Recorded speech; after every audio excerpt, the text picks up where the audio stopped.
jemput Datuk Seri Amiruddin bin Syari, Gombak. Silakan. Terima kasih Tan Sri Speaker. Soalan untuk Perdana Menteri berkenaan dengan ASEAN soalan pertama. Terima kasih. Sila baca. Baca. Apakah hasil lawatan Malaysia ke sidang kemuncak ASEAN ke-44 dan 45 dari tanggal 8 hingga 11 Oktober 2024? Dan yang kedua, B, persiapan Malaysia dan Hala Tuju sebagai pengerusi ASEAN di tahun 2025 terutamanya dalam konteks ekonomi serta cabaran geopolitik semasa. Terima kasih Tan Sri. Sila Perdana Menteri. Assalamualaikum warahmatullahi wabarakatuh. Salam sejahtera. Terima kasih, Gombak. Sidang ASEAN ke-44 dan 45 di Vientiane itu melibatkan 15 mesyuarat, 10 negara ASEAN, termasuk 7 rakan dialog, iaitu Amerika Syarikat, Australia, China, India, Jepun, Kanada dan Republik Korea, Setiausaha Agung Pertubuhan Bersatu dan juga Ketua European Union.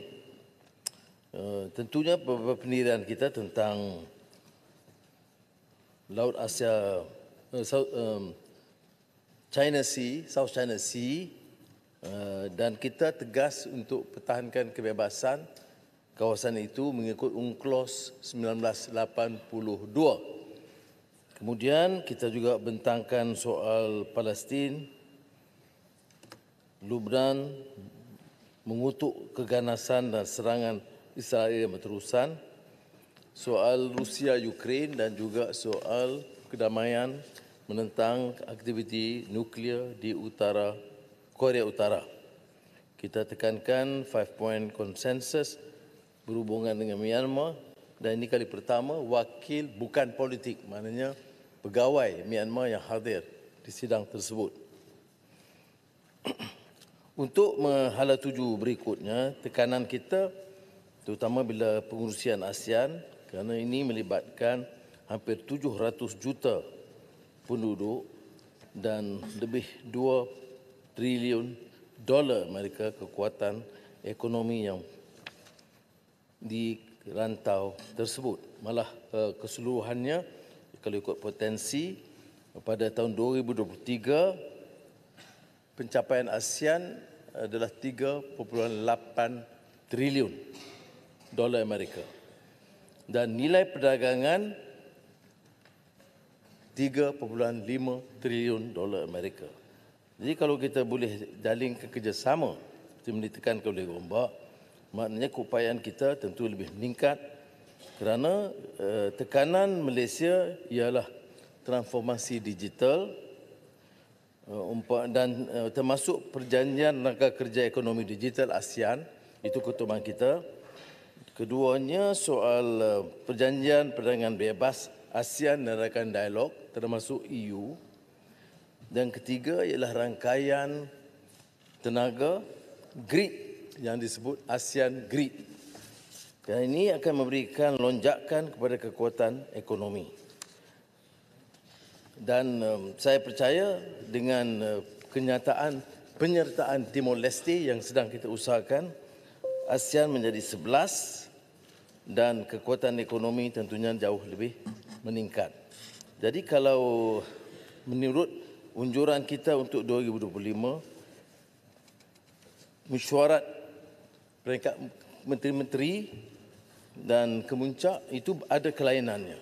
Inilah kali pertama ASEAN akan menganjurkan persidangan 10 negara ASEAN dan GCC yang termasuk Arab Saudi, UAE, Qatar, Bahrain dan Kuwait plus China dan negara China juga akan bersama. Jadi ini sejarah iaitu ASEAN meneroka kawasan baru termasuk dunia Arab dan kerjasama dengan negara China. Dan ini hanya berlaku insya-Allah tahun depan, permulaan bagi ASEAN selain daripada meneruskan perjumpaan berikutnya ASEAN dengan dialog partners seperti mana China, Korea, Jepun, India, Australia, New Zealand, European Union dan Amerika Syarikat. Sila Gombak. Soalan tambahan. Terima kasih Tan Sri. Terima kasih Yang Amat Berhormat Perdana Menteri atas jawapan sebentar tadi. Dalam tempoh 10 tahun ke belakang, kita dapati ASEAN sering dianggap sebagai masa depan kerana kestabilannya, dan sekarang terbukti apabila beberapa rantau-rantau sedang berdepan dengan kemuncak masalah geopolitik dan juga isu-isu yang berbangkit. Soalan saya kepada Perdana Menteri, apakah moral kompas yang digunakan oleh ASEAN di masa depan untuk memastikan kestabilan ASEAN itu dapat dipelihara di saat kita menangani masalah-masalah geopolitik seperti hubungan China dan Amerika Syarikat, dan tidak ketinggalan isu-isu yang berlarutan di dalam ASEAN.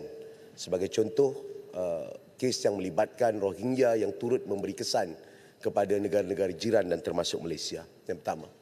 Yang kedua, apakah ASEAN bersedia untuk membuka kelonggaran ataupun memikirkan untuk bergerak sebagaimana Eropah satu ketika dahulu, apabila Eropah telah melaksanakan sebagai contoh European Parliament ataupun melonggarkan sempadan dan juga persoalan immigration demi untuk menggalakkan lagi potensi yang sememangnya sangat besar di negara ASEAN sebagaimana jawapan Yang Amat Berhormat Perdana Menteri sebentar tadi. Terima kasih Yang Amat Berhormat. Silakan Perdana Menteri. Terima kasih, Gombak. Pertamanya, soal kerangka geopolitik, ASEAN capai kesepakatan soal muafakat konsensus 5 perkara dalam semua hubungan dengan ke arah penyelesaian Myanmar. Dan kita bagi laluan, walaupun kita tidak iktiraf rejim sekarang, laluan untuk ada perbincangan secara tidak formal dengan Myanmar dengan maksud menarik Myanmar dengan syarat-syarat yang ditetapkan, termasuk secara inklusif bincang dengan rejim junta, pembangkang dan juga negeri-negeri sekutu di dalam rantau di Myanmar dengan suku-suku kaum yang pelbagai. Itu jadi ada konsensus, pendirian tidak berganjak. Keduanya soal Laut Cina Selatan. Laut Cina Selatan dia terikat, saya katakan tadi, dengan prinsip asal dulu pengasas ASEAN menyebut neutrality, tapi kita sebut sekarang centrality, supaya hubungan kita dengan semua negara tidak terjejas. Tumpuan ASEAN adalah pertumbuhan ekonomi. Economic fundamentals menjadi suatu ukuran atau kriteria utama, dan kita tidak mahu ASEAN menjadi gelanggang percaturan atau pertembungan kuasa-kuasa besar. Dulunya Amerika dan Soviet Union, sekarang ini Amerika dengan negara China. Sebab itu hubungan kita dengan negara China terus kita tingkatkan, dan sekarang apabila kita mendekati BRICS dan beberapa negara ASEAN sudah mengambil keputusan yang sama. Tetapi dalam hal Laut Cina Selatan, saya sebut tadi kita terikat dengan persetujuan supaya kawasan ini mesti kawasan beri laluan bebas. Segala pertikaian mesti melalui rundingan, sama ada bilateral atau multilateral dalam konteks ASEAN, dan prinsipnya adalah prinsip UNCLOS 1982. Soal saya katakan tadi, yang penting bagi kita ialah fokus kepada pertumbuhan ekonomi. Apakah ada jaringan seperti mana berlaku di EU?